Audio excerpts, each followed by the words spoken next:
Let's say a few things about the NFC South. Draft needs. Tampa Bay Buccaneers. They have the 27th overall pick. They have 6 total selections, tied for the fewest in the NFC. They can't leave the process without addressing what, Chris? Yeah, they have a great team, as we know. I mean, you look at them again and you just go, there's nothing like desperate here. There's nothing. Now it's more almost like planning for the future to a degree. So I look at it as like the interior parts of either line to be something they add to, Mike. We know they lost both their guards this year, right? I know they traded for Shaq Mason, certainly, yes, so they got him. But I would think that some sort of guard, offensive lineman that way is on the radar. The other one I look at is defensive tackle, Mike. Sue, I don't know where that's going to be right now as far as that, is concerned. But they got, Shaq Barrett, Joseph Tryon, who they drafted in the first round last year. JPP's not there anymore. It's almost like an embarrassment of riches with them to where I go, yeah, they can kind of just go best player available. We're not desperate anywhere. But I think D tackle is probably the number one place I look at, Mike. Yeah, and Ndamukong Suh remains a free agent, and you're right, they have those weaknesses at the guard position, and what's the biggest potential vulnerability when it comes to Tom Brady? Yeah. Pressure up the middle. Right. We've seen that time and again. He can deal with around the edges. He can step up. He can step aside. But when it's right in his face, that's when he has want him to play one more year like you always talk about and keep filling the stadium. You got to think protecting him and making sure he doesn't get hit has got to be one of those issues to make him feel good about if he wants to play one more year after this. We'll see how many more years he plays and if he plays any more years with the Buccaneers after this, but I'm not going to get into that because that's going to get the Buccaneers fans all pissy with me about the possibility of Tom Brady still heading south to Miami, and now the Dolphins fans are upset because they'd rather have Tua than Tom Brady.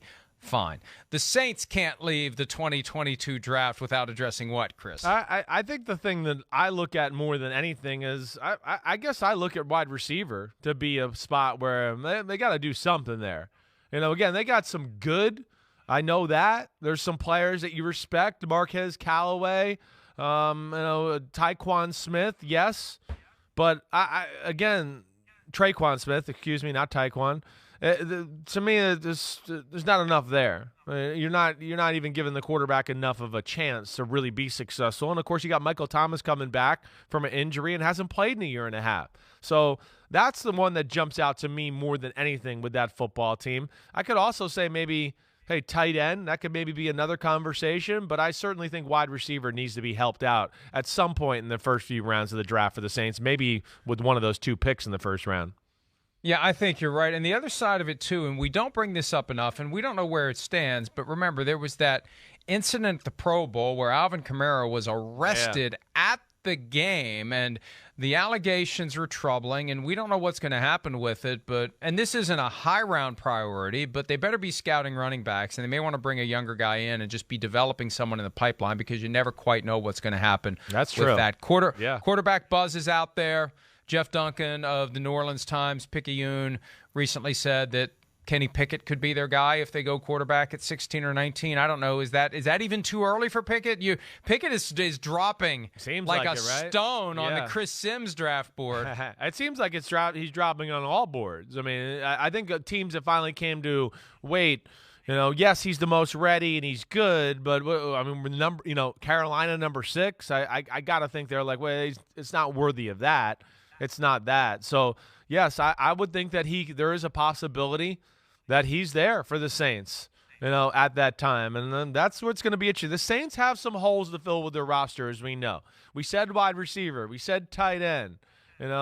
Safety, you could look at that maybe as being something. Tackle, they just lost, Teron Armstead to the Dolphins. So they have some areas there where, Cam Jordan is getting there towards the end of his career. The middle linebacker, same thing, getting up there in years too. So there's places they got to start thinking about the future. Quarterback is interesting to me. With that offense, Pickett, Smart can run the offense, all of that. But, man, the guy I always look at again, and this is my favorite guy, is I just go with Matt Corral. I mean, you want to talk about the guy that can be Drew Brees, quick as hell, quick release. I mean, incredibly accurate with quick and short throws. To me, that's the kind of athlete that offense wants. And, I mean, if they're thinking quarterback, that's, again, I'll bang the table for Matt Corral over Kenny Pickett any day of the week. So you're saying that the New Orleans Saints should consider drafting a Mississippi quarterback in round 1? Right. It's the only time they've used a first-round pick in the regular draft. Funny. Was 1971. Didn't even think about Peyton that. Manning. Yeah. Archie, yes. Peyton Manning. Peyton Manning's not quite that old. Archie We Manning. got you. Peyton Manning. Peyton- What a career he had. Peyton was drafted 28 years after that, or 27 years to be exact. Currently, Marcus Mariota is the number 1 quarterback on the Falcons' depth chart. If the team drafts a quarterback, Mariota says, I'll give as much advice and knowledge as I can. Snarky comment will be suspended, at least for now, because we have work to do. Falcons draft needs. They have the 8th overall pick. They have 9 total picks, 2 in rounds 2, 3, and 6. They have drafted 1 quarterback since Matt Ryan was selected with the 3rd overall pick in 2008. That was Sean Renfree, round 7 in 2013. But he never thought he'd be mentioned on today's program. The Falcons can't leave this year's draft without addressing what, Chris? Well, I think it's like wide receiver is pretty glaring for them, too. They're the team that you look at for a lot of the time that, like, a lot of people expect, like, the first wide receiver goes off the board there. I don't know if I believe that. Again, I don't know. To me, there's only one receiver that's worth the number 8 pick in the draft, and that's the kid from Alabama, Jamison Williams. And he has a torn ACL. Probably won't be 100% for you, until week 4 or 5 or something like that. But it's a pretty glaring need for their football team overall, I think. But this is a team that's got a lot of holes, Mike. I think another area you certainly could look at and to go is, who can rush the passer there in Atlanta? Who can do anything to get pressure on the quarterback in Atlanta? That's another thing you look at their team to go, man, that's a desperate need there as well. So I could see them going pass rusher there at 8. Either way, both are, I think, huge needs for their football team. And, here's one of the realities where the owner's influence could be a factor.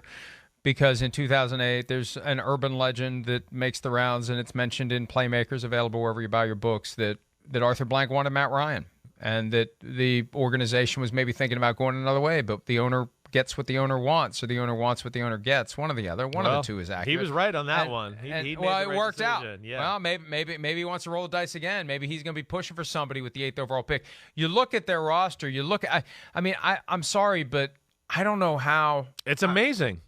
I don't know how they're putting all their eggs in the Marcus Mariota basket. They surely are going to do something more between now and the start of the season.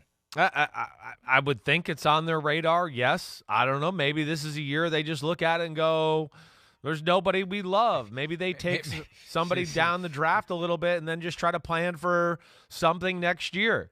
I don't know. To me, again, sounds a lot like what we talked about earlier. I know. Exactly right. It is. It's interesting, too, just where – again, will any of these guys be available at the top of the second? Are they a team that, maybe one of these quarterbacks is sitting there at 27 and they go, okay, time to get back in the action here?